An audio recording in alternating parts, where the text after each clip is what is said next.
No contact rule working ആണോ അല്ലയോ എന്നുള്ളത് എല്ലായ്പ്പോഴും ഈ നോ കോണ്ടാക്ട് റൂൾ അപ്ലൈ ചെയ്യുന്ന ആളുകളെ സംബന്ധിച്ചിടത്തോളം ഉള്ള ഒരു കൺഫ്യൂഷനാണ്.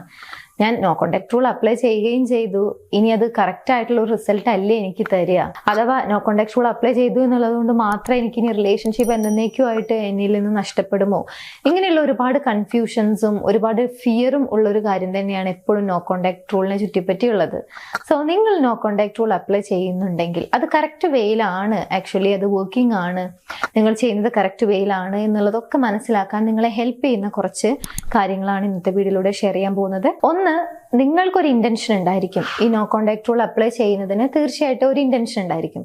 ചില ആളുകൾ റിലേഷൻഷിപ്പ് പാച്ചപ്പ് ചെയ്യുന്നതിന് വേണ്ടിയിട്ടായിരിക്കാം, അല്ലെങ്കിൽ ഒന്ന് ഹീൽ ആവണം, ഈ ഇമോഷൻസും അല്ലെങ്കിൽ എല്ലാ കാര്യങ്ങളും ഒക്കെ ഒന്ന് മാനേജബിൾ ആക്കിക്കൊണ്ട് പഴയ കാര്യങ്ങളൊന്നും ഹോണ്ട് ചെയ്യാതെ എല്ലാ കാര്യങ്ങളും എനിക്കൊന്ന് ഹീൽ ചെയ്യണം, സ്വയം എന്നെ തന്നെ ഹീൽ ചെയ്യണം എന്നൊക്കെ വിചാരിച്ചുകൊണ്ട് ഈ ഒരു നോ കോണ്ടാക്ട് റൂൾ അപ്ലൈ ചെയ്യുന്ന ആളുകളുണ്ട്. ഇനി ആ റിലേഷൻഷിപ്പിൽ നിന്ന് മൂവ് ഓൺ ചെയ്യുന്നതിന് വേണ്ടിയിട്ടും ചില ആളുകൾ നോ കോണ്ടാക്ട് റൂൾ അപ്ലൈ ചെയ്യാറുണ്ട്. സോ നിങ്ങളുടെ ഇന്റൻഷൻ എന്താണോ അതാണ് കൃത്യമായിട്ട് നിങ്ങൾ ആദ്യം മനസ്സിലാക്കേണ്ട ഒരു കാര്യം. അതല്ലാതെ ഇതിൽ തന്നെ ഒരു ഫ്ലക്ച്വേഷൻ ഉണ്ട്, അത് വേണോ ഇത് വേണോ അല്ലെങ്കിൽ എങ്ങനെയാണ്, ഇങ്ങനെ ആയിരിക്കരുത്. നിങ്ങൾ എന്തിനു വേണ്ടിയിട്ടാണോ ആ റിലേഷൻഷിപ്പിൽ ബ്രേക്കപ്പ് ആയി അല്ലെങ്കിൽ റിലേഷൻഷിപ്പിൽ ഒരു ചാലഞ്ചിങ് സിറ്റുവേഷൻ വരുന്ന സമയത്ത് നോ കോണ്ടാക്ട് റൂൾ അപ്ലൈ ചെയ്യുന്ന സമയത്ത് എന്താണ് ഇന്റൻഷൻ എന്നുള്ളത് കൃത്യമായി സ്വയം മനസ്സിലാക്കാൻ വേണ്ടി ശ്രമിക്കുക. ഈ രണ്ടാമത്തെ ഒരു സൈനാണ് നിങ്ങൾക്ക് സെൽഫ് അവയർനെസ് എന്ന് പറയുന്ന ഒരു കാര്യം ഒരുപാട് ഇംപ്രൂവ്ഡ് ആയിട്ടുണ്ടായിരിക്കും.